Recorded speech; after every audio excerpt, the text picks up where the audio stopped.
Hey, classes, welcome back. If you check out the board behind me, we're talking a little about Troy, Brad Pitt, vaccines, and also the nitty gritty of making sure that the online optional makeup slash extra credit quiz that'll be on tomorrow.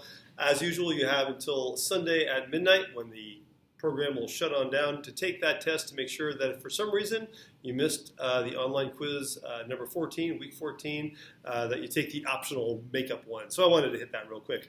A couple silly things I just wanted to point out. Yesterday I was trying to think of a good way to talk about the innate versus the active immune system.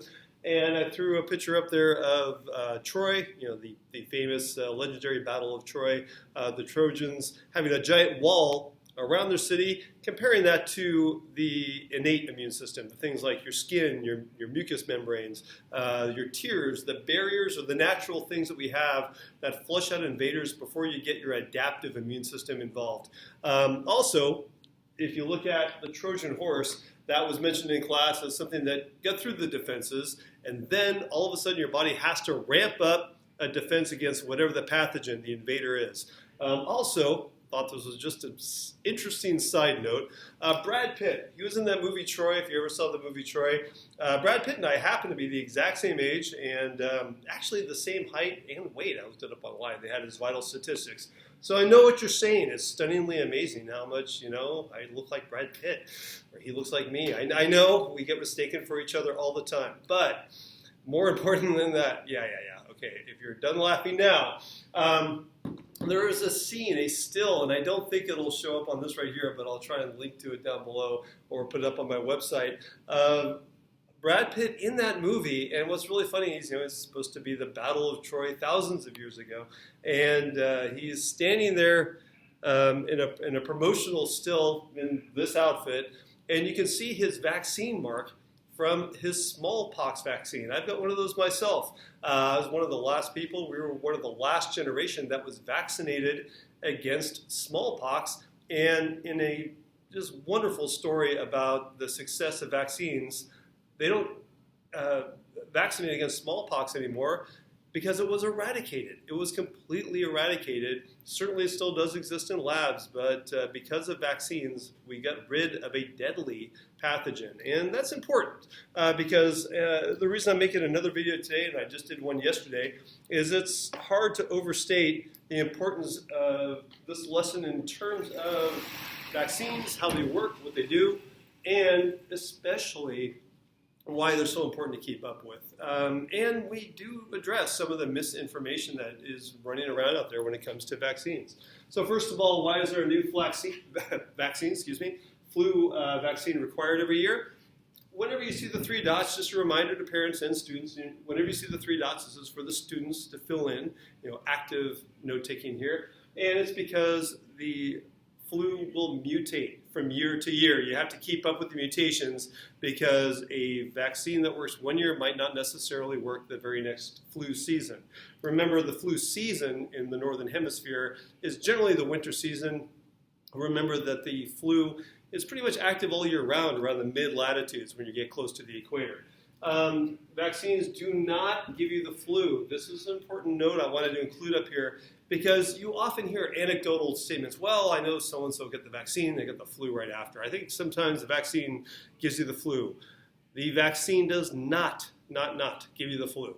What the vaccine does, any vaccine does, is it induces an immune response. I know from, again, personal experience that when you have a vaccine, I had one vaccine, usually you get like a little bit tired, a little bit, you feel your body getting ready to ramp up to make antibodies, which we'll talk about in a second.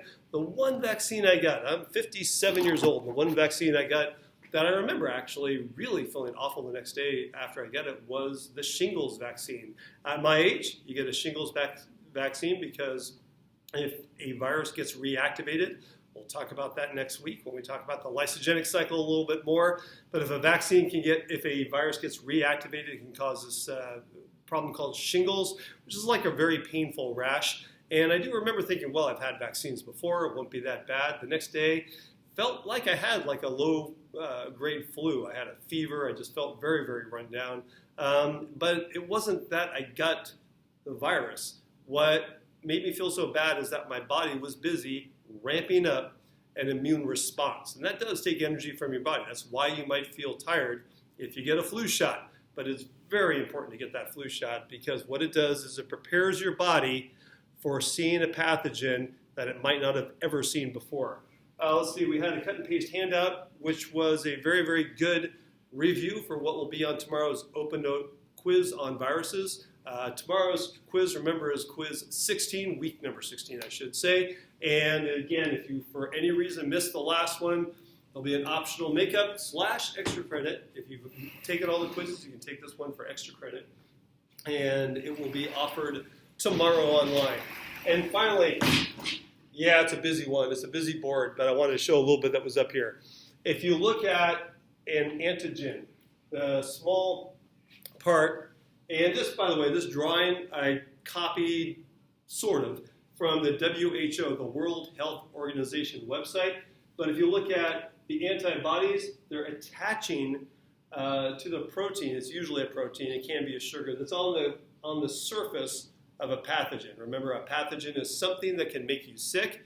And even though they show a really simple shape right here, a triangle fitting on a triangle type shape, half circle fitting around a circle shape, and so forth, the point is very, very good in terms of how proteins work. When it comes to proteins, their function is totally determined by their shape, which is very, very cool. I love that in organic chemistry. It's a very visual way of thinking about how biology works at this level. The shape of the antigen, when it comes into contact with an antibody, something that's already in your body, if you happen to have immunity to something already, will attach to it. Once the pathogen has one of these antibodies stuck to it, if you will, that induces other cells that usually macrophages, we'll talk about those next week, macro, big phages, eaters, big eaters, come on in, and they will eat, they will consume, they will inactivate, and they will dispose of that pathogen. That's how our immune system works. In terms of vaccines, a vaccine, again, in the World Health Organization site, and again, I'm taking it right off of there, they showed a inactivated pathogen, an inactivated virus, but the shape that's on the surface, the antigen, is introduced to your body so that your body can make antibodies that will attach to it, just in case this pathogen ever does show up in your body. Again, it doesn't give you the flu. It gives you a weakened or completely inert version of the flu virus. But if your body has time ahead of time to make these antibodies right here, when the antibodies then see it, if you get exposed to it again at some point, it will attach to that pathogen, and ideally your immune response will kick in and kick the pathogen out of your body. So that's why it's really, really important to get the flu vaccine, excuse me. And then finally, just showing a clip or two, not certainly showing the whole movie, just showing a little tiny bit at the beginning, a little bit at the end, but from an excellent movie that talks about this, Contagion. When in the movie Contagion, which came out before COVID-19 was on the scene, it's stunningly amazing how many of the things they predicted in this movie. Again, the movie stars that are in it keep showing up in this class. We have Matt Damon, freshly back from Mars after getting rescued there. Of course, he was Mark Watney in that movie. We're just using a little tiny clip. And Kate Winslet, who we saw her when we did Buoyancy, and she was on the Titanic there. Again, we used that little clip at the end of the movie. Well, in this case right here, we're looking at who is patient zero. I'd like the students to think about when we're tracking a disease, we're looking for where did it come from. At the very beginning of the movie, they do show a market where they're mixing animal blood, and it's an outdoor type of market where the practices might not be up to health standards, and that's huge. That's what we talked about yesterday when it comes to a new pathogen that can get introduced to people, and if we've never seen it before, those are the really dangerous ones. Those are the ones that likely you don't have any antibodies to. And moving on, why did her husband not get infected? Even though we didn't quite get to that today, we're just going to show a tiny, tiny bit of that anyway. But remember, mutations might make it, because we're all just a little bit different, the virus might not be able to attach because of its shape. to his cells for whatever reason. Again, this is how there's always some people within a population that will have immunity to certain viruses. And then moving on, I'd like the students to look this up for themselves. What role does the World Health Organization play, WHO? What role does social media play? Unfortunately, in the COVID-19 pandemic, we saw social media play a huge and oftentimes detrimental role in the general public's understanding of how to best, one, protect themselves against the virus, and two, the way the virus is spread from person to person. So that's a really important thing. This is where the social and the aspects of social media coincide and cross over with science. And remember, we're in science class partly to be able to discern good information from misinformation, which is down there. I wanted to point out today's lesson on a little video note, though, because vaccines are extraordinarily important for the population, not only so that we get that herd immunity, but so that each individual person is protected from pathogens. Okay, with that, I'll put the notes out there online. See you in class tomorrow for the quiz. Have yourself a good Thursday.